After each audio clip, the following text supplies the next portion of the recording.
আমার সম্মানিত রাজশাহীর তানোর উপজেলার ভাইরা, আপনারা সকলে কেমন আছেন? জি, আমিও ভালো আছি আলহামদুলিল্লাহ। আমার বন্ধুগণ, অনেকে মনে করতে পারেন যে বক্তা তো ছোট, ওয়াজ আর কি করবে। আমার বন্ধুগণ, অনেক সময় দেখা যায় যে ছোট মরিচের ঝাল বেশি হয়। কথা বলেন। আমার বন্ধুগণ, বিড়ালের কাজ হল ইঁদুর ধরা, ঠিক কিনা বলেন? বিড়াল ছোট হোক আর বড় হোক, সেটা আমরা দেখতে চাই না। আমরা দেখতে চাই যে বিড়াল ইঁদুর ধরতে পারে কিনা। কথা বলেন, কথা বলেন। আমার বন্ধুগণ, বক্তা ছোট হোক আর বড় হোক, এটা আমরা দেখতে চাই না। আমরা দেখতে চাই যে বক্তা কোরআন দিয়ে কথা বলতে পারে কিনা। কথা বলেন, ঠিক কিনা? আমার বন্ধুগণ, এই কোরআনকে আমরা সবচাইতে বেশি ভালোবাসি, ঠিক কিনা বলেন? এই কোরআনের জন্য আমরা জীবন দিতে রাজি, মরতে রাজি, ফাঁসির কাষ্ঠবন্ধে ঝুলতে রাজি, কিন্তু সঙ্গে আল্লাহর কোরআন ছাড়া, ঠিক কিনা বলেন? দুই হাত দেখা যান তারা। আমার বন্ধুগণ, হাত নামান। কিন্তু দুঃখ হলেও সত্য, আজকে আমরা কোরআন বুঝি না। দুনিয়ার সব বুঝি, কিন্তু কোরআন বুঝি না, বুঝতেও চাই না, ঠিক কিনা বলেন? আমার বন্ধুগণ, বিশ্বাস করেন আর না করেন, যে কোরআন বুঝে না, কোরআন বোঝার চেষ্টা করে না, সে হলো সমাজের ডাক্তার মূর্খ, ঠিক কিনা বলেন?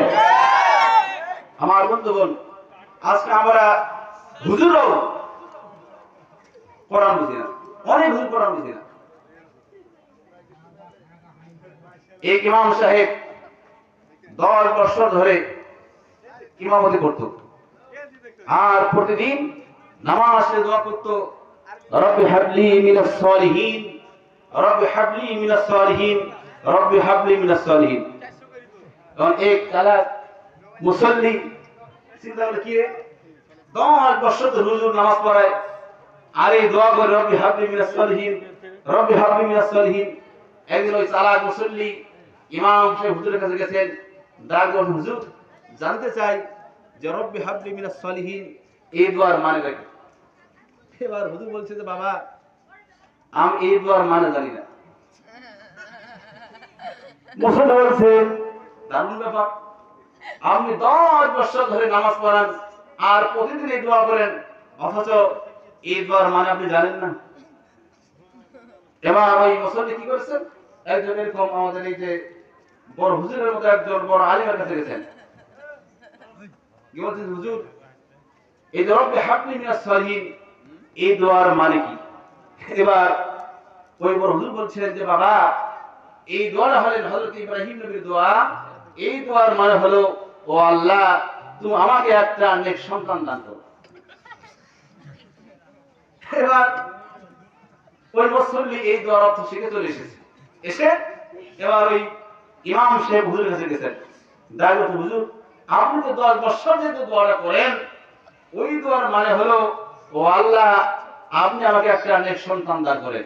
এবার শোনার সঙ্গে সঙ্গে এবার ইমাম সাহেব হুজুর লাফ দিয়ে উঠছে, উনি বলছে, তাই তো 10 বছরে আমার 12টা সন্তান হয়েছে। আমার বন্ধুগণ, বুঝাচ্ছিলাম যে ওই ইমাম সাহেব হুজুর কি কোরআন বুঝে? কোরআন কি বুঝে? আমার বন্ধুগণ, আজকে বাংলাদেশে 5 লক্ষ মসজিদ, এই 5 লক্ষ মসজিদে 5 লক্ষ ইমাম আছেন। আমার বন্ধুগণ, আমার বিশ্বাস আজকে বাংলাদেশের এই 5 লক্ষ মসজিদের 5 লক্ষ ইমাম যদি কোরআন ঘোষণা করে জাতির সামনে কোরআনের হক কোরআন বলতো, আমার বিশ্বাস সোনার বাংলাদেশ সোনায় পরিণত হবে, কি বলেন? কিন্তু আমরা হুজুরাই কোরআন বুঝি না, বুঝলেও আমরা কোরআনের হক কথা বলি, জাতির সামনে বলতে চাই না, বিভিন্ন ভয়ের কারণে, ঠিক কিনা বলে? আমার বন্ধুগণ, আজকে কথা হবে কোরআন দিয়ে। বন্ধু কি দিয়ে? কোরআন দিয়ে। আমি সুদূর পঞ্চগড় থেকে প্রায় 450-500 কিলোমিটার দূর থেকে এসেছি। আমার বন্ধুগণ, অত্যন্ত কষ্ট করে এসেছি। আপনাদের সামনে একটা আয়াত আমি তেলাওয়াত করেছি, ওই আয়াতের সামনে কিছু কথা বলতে চাই, আপনারা থাকবেন, ভাববেন। কথা বলা থাকবে না, ভাববেন? আমার বন্ধুগণ, এখন থেকে শুরু করে 1 ঘন্টা আমি কথা বলবো, শেষ মনোযোগ না হওয়া পর্যন্ত, আমার সঙ্গে মুসাফা না করা পর্যন্ত কেউ যাবেন না ইনশাআল্লাহ।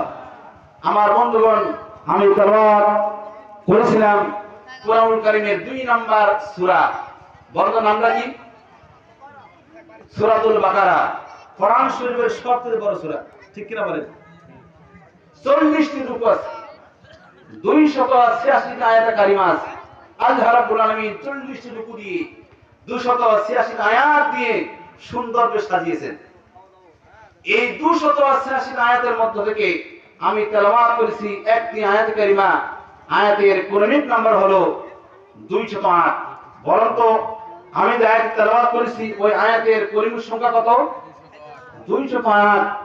এই 208 নম্বর আয়াতের সামনে রেখে কিছু কথা বলতে চাই, আপনাদের যদি সহযোগিতা পাই। আসুন আমরা প্রথমে আল্লাহ তাআলার সেই সোনালী আয়াতটি একটু সবাই পড়ে নেই। সকলে আমার সঙ্গে জবান করে বলুন, আউযু বিল্লাহি মিনাশ শাইতানির রাজীম,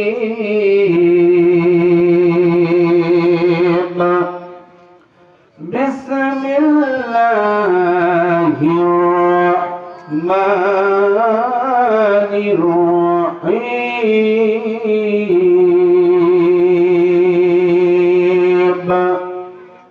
ইয়া আইয়ুহাল্লাযীনা আমানু দুখুলু ফিস-সিলমি কাফা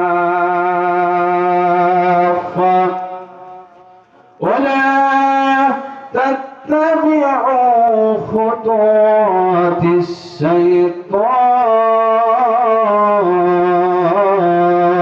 الشيطان إنه لكم عدو مبين।